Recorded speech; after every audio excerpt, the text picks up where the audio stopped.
Guys, you have got to see this. This is absolutely crazy. A triple, damn it. Out of battery. Right, how quickly can I change this? It's gone. Whoa!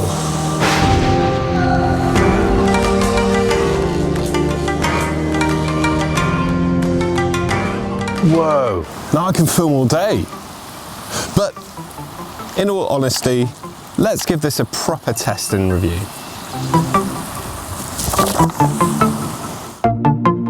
When you connect your GoPro camera, it will update the Volta provided your camera is up to date itself. After that's finished, it will then offer you the opportunity to pair the Bluetooth remote built into the Volta with your camera. Then after that, you're ready to go. So because I'm on an uneven surface, I've added another attachment in between the Volta and the GoPro so that I can rotate on 2 axes in order to get a level shot,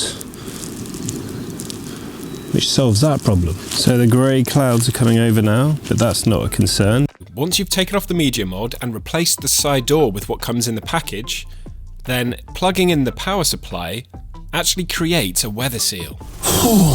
Well, that got a bit hairy out there, so what I've done now is I've got back in the car and I've set up the Volta on the outside of the car, just on the hood, and I've tethered it around the windshield wiper. Having equipment which is weatherproof is just, especially if you live in an environment like mine, it's just a no-brainer. And I can't think of another option for keeping your battery charged in a GoPro which is weatherproof.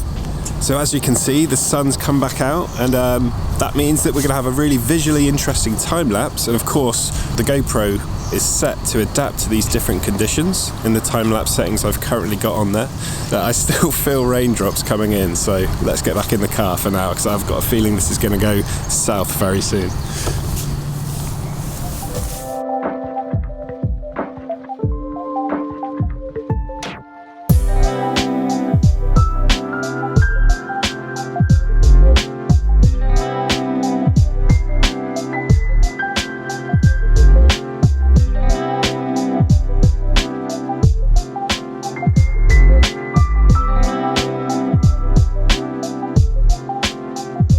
So after shooting a massive 7-hour and 20-minute time-lapse, the Volta took 3 hours, 16 minutes and 42 seconds to fully charge using a 2-amp charger. If you have the GoPro Supercharger, they claim it will charge in 2.5 hours, which checks out mathematically. So, here we are in the Brecon Beacons. The sun's just come out, but it has been raining. There's been a bit of hail as well. And so I've really put the Volta through its paces. The initial reactions are that it feels robust. It's great that you've got battery charge as you go. Really gives you the ability to do super long time lapses, or just multiple time lapses at lots of different locations without having to change batteries all the time, which is great. Okay, now I've got it in the vlogging setup, but this isn't just the standard GoPro official vlogging setup. This is using the Pro Mic adapter, an Ulanzi cage, and the Rode Video Micro. So this is the alternative to using the media mod. And if you're using your own mics and not trusting the inbuilt mic of the media mod, then this might be your answer. So it has started raining a little bit, drizzling, since I've swapped over from the third-party vlogging setup. But I think a few drips, I'm willing to risk it for you guys, so hopefully it'll still work after these tests. So now I need to find where I need to pay for parking. Over there, okay.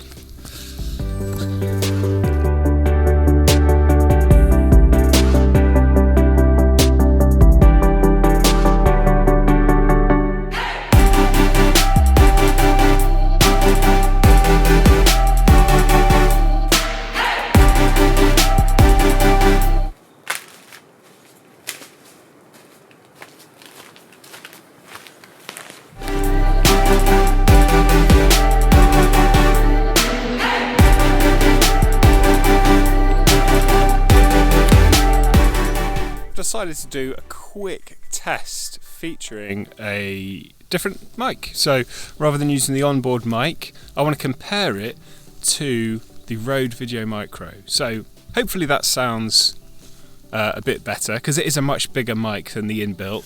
So the fact that you can clip it quickly and easily because of the included GoPro style mount. So if you've got quick release systems or anything like that, you can use it. So when you're going over that really treacherous terrain, you can be totally hands-free, which gives you total peace of mind when you're using it. The battery life is so fantastic now that I have a battery included inside the GoPro, plus almost 3 batteries worth in the hand grip. It's just so good for like a long trip like this. You've got all the juice you need without the hassle of having to change batteries.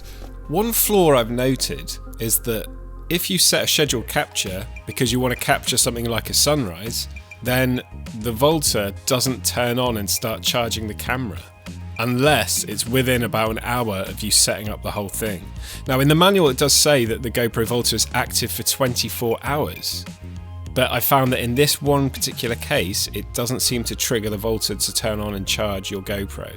So hopefully this is something that can be fixed with an update.